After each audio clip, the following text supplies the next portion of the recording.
of the fittest, but it doesn't explain the arrival of the fittest.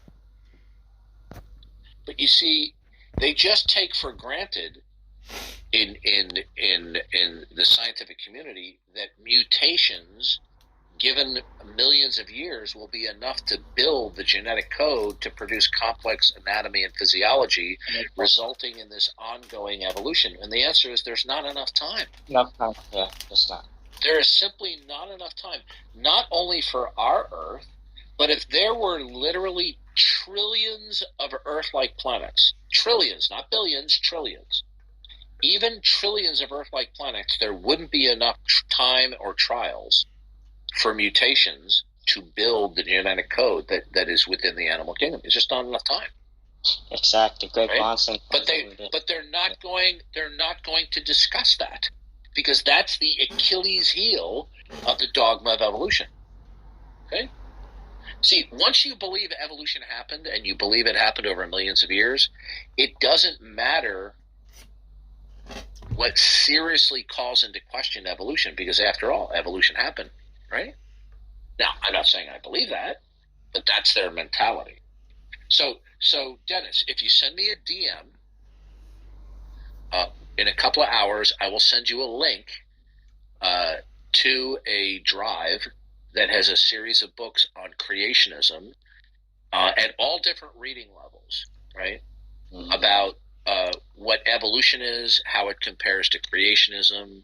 Okay? Okay, I appreciate it. I have a question. Sorry, Dennis, I interrupted you. Can you go over with me about isotopes? Because I remember this one time you were talking to an individual and you were talking about isotopes and something about heat wave or something. Okay, so when I give my opinion, I am not making any claim to expertise. Okay, I am just speaking in terms of my understanding of studying the issue as a layman. Okay, an isotope is a particular atomic structure of an element that is slightly different than the main isotope. Okay, where it may have some more electrons or lesser. It may have, and I don't know if this is going to be technically accurate, so somebody could find fault with me. But you can have different kinds of isotopes of the same element. Okay,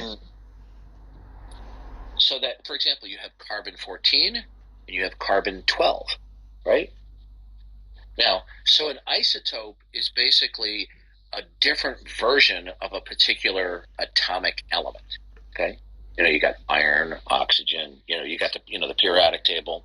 Oh yeah. But within each one of these elements, they can have variants within them, and we call those isotopes. So what they've done is they decided that since they've already decided that the Earth is billions of years old, or I could say they believe it's eons old. That's IONS, eons. That if it is the case that the Earth is billions or eons old, once science developed to a certain point where they could discover certain isotopes that are inherent in rocks, if they can isolate those isotopes and through chemical analysis uncover what their atomic structure is, they can then theoretically count backwards to when the particular isotope was in its original state. Okay? So an isotope in its original state would be called the parent element, right? Where it won't have any missing atomic particles to it. And then over millions or billions of years, that atomic structure of that parent element will decay into what is called a daughter element or a daughter isotope, where it's the same element, but it decays. Now, if it decays enough, it becomes a different element, okay? Because all the elements are differentiated based upon how many protons, neutrons, and electrons that they possess, okay? So, for example, in hydrogen and helium, you have the fewest amount of protons and neutrons and electrons. And when you go up the atomic scale, when you're dealing with stuff like uranium, you have vastly more protons, neutrons, and electrons. So they claim it to discover certain isotopes in rocks, and they assume that these are daughter elements that have decayed or broken down from the parent element, and then they count backwards based upon what is believed to be the rate of decay, or what they call half-life. Okay? Now, the rate of decay seems pretty reliable for elements, but the problem is this: they cannot ascertain what the starting point was. They can only theorize as to what it was. If young Earth creationism is true, then their counting backwards from the daughter element to the parent element is wrong.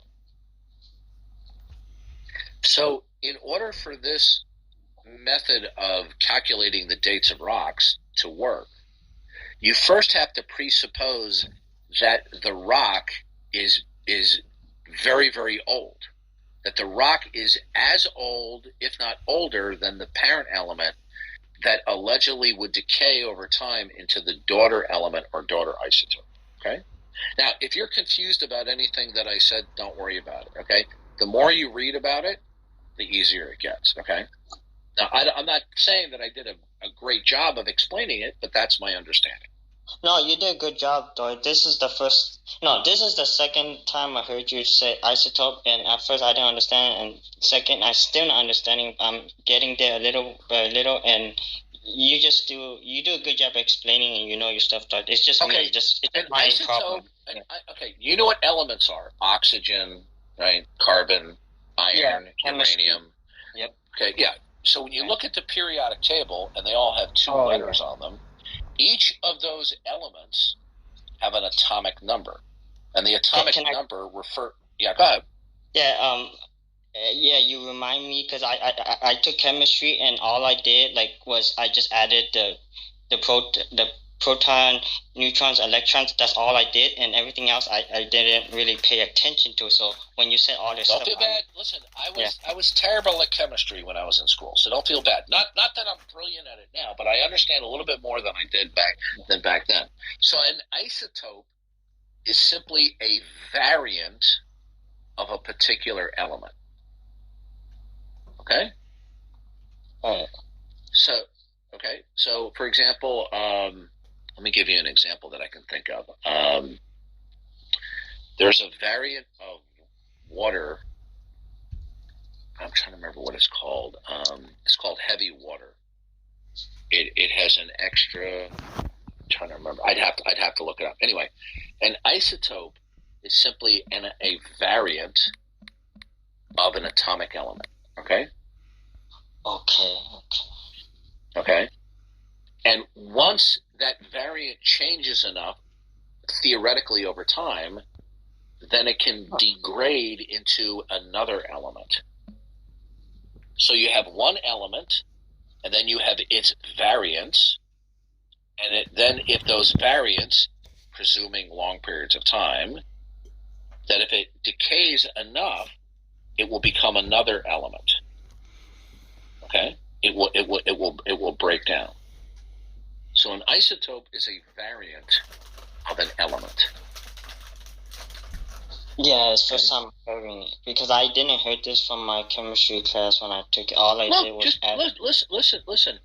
Any words or nomenclature ideas that I don't understand, I just look it up on Google or Bing, right? I mean, the ability to learn things quickly is so easy now with the internet, right?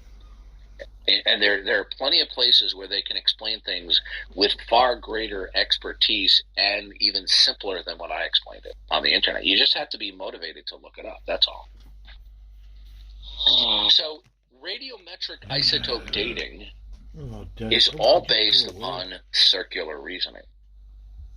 Okay? And the circular reasoning is, given that the Earth is extremely old rather than young, than if we isolate certain isotopes within rocks or sediment, right? Then once we figure out what its precise atomic structure is, we can theoretically count backwards to its parent state, okay? So the isotope is considered the what they call the daughter element or the child state, and that it degraded from its original parent state. So then they can calculate backwards the age. But what they don't tell students is that you first have to presuppose that the Earth is eons or billions of years old. Right?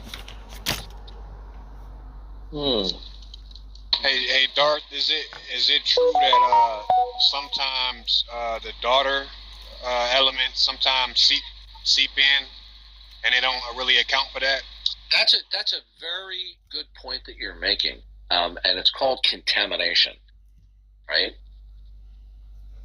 What they have to take into consideration, whether they do or not, is that many rocks are porous in nature, and they can be contaminated by the flowing of groundwater that is also carrying elements that are dissolved in water.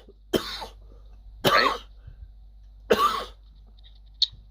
So they try to do tests. Yeah. Can I just correct something real quick, Darth? An isotope is differing in the number of neutrons. So carbon-14, carbon normally has 6 neutrons, 6 protons. When it has 2 extra neutrons, it's carbon-14. Mm-hmm. So it's a variant of the element. And then ions are electrons, differing in the electrons. Mm-hmm. Yeah, it's been a long while since I studied this. So, but thank you for adding that. Right? But you see, their overwhelming confidence in the accuracy of radiometric isotope dating is gross overconfidence, because they're either not cognizant of or they just simply want to ignore that you have to presuppose that the Earth and its contents are billions or eons old, or that you have to presuppose that the rock in question, where they detect an isotope, is as old, if not older, than the isotope in question.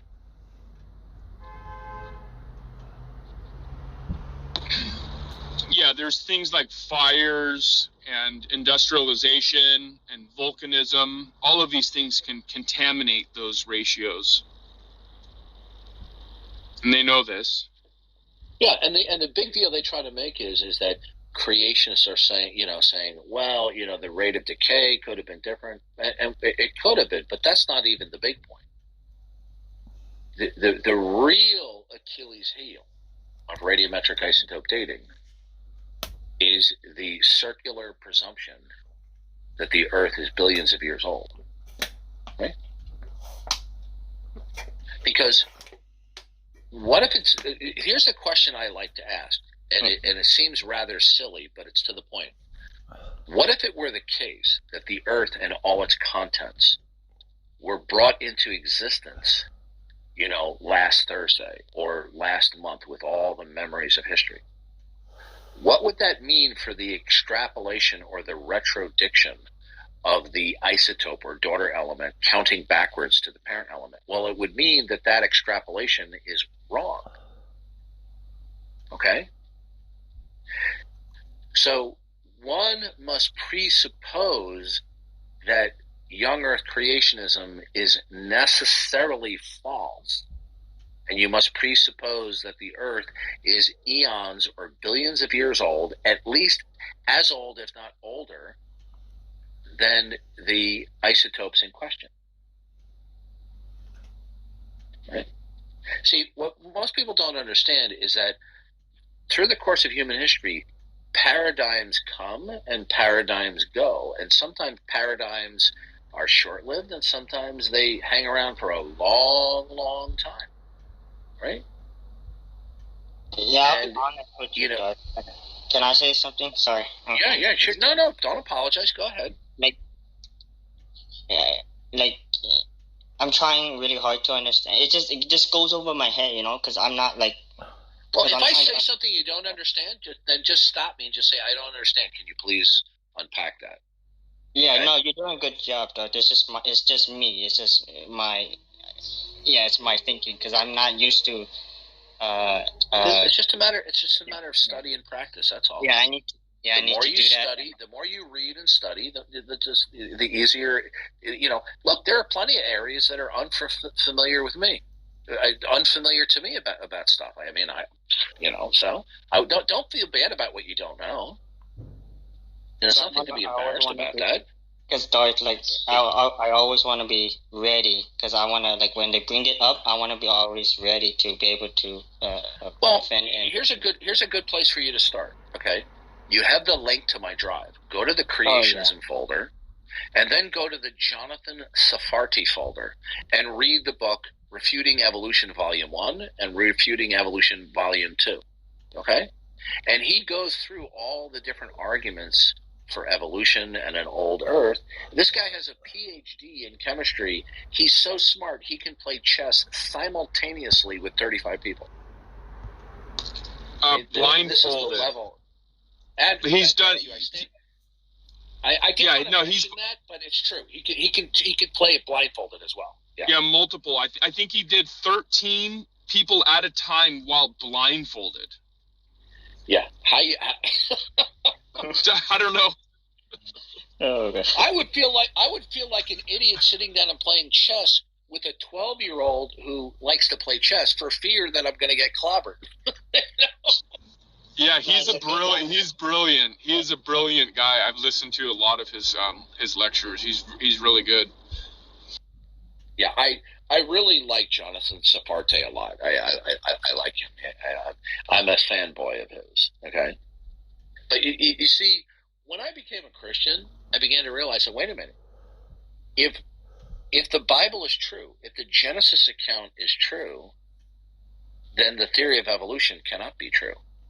But then I said to myself, well, wait, what if evolution is true and the Bible's false?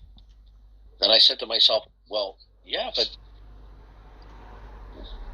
what if they're wrong about their scientific interpretation, because they've been wrong about things in the past, right? Yep. Can I ask you? Look, real quick, let me just say one thing. One of the smartest men who ever lived was Sir Isaac Newton. Actually, the level of his brilliance and intelligence we have never seen in our lifetimes. I mean, the guy was brilliant. Newton's laws of mechanics we still use today because they have such great practicality. But certain of Newton's ideas were ultimately discovered to be wrong. Okay? And that new paradigms, such as Einstein's theory of relativity, displaced certain of Isaac Newton's ideas. Okay? Now, wrong explanations can sometimes have great utility and predictive success, but ultimately they can turn out to be incorrect, either on a large scale or on a small scale. Okay? If you study the philosophy and history of science, what you will find is all conclusions in science are provisional and are subject to change or refutation based upon a re-examination of the data or a future observation that might mitigate against it. Oh, okay? Come on. Right? The idea that the Earth was the center of the universe and the sun, the moon, and the stars all orbit the Earth wasn't a terrible idea. It was a good idea. But once certain new calculations were made and observations that mitigated against that, they came up with a much better explanation, which is the Copernican view. Okay? And what happens is that there are certain broad explanations that may gain wide acceptance, right, by very highly educated people, very smart people, but that is no guarantee that it is ultimately true and correct, right?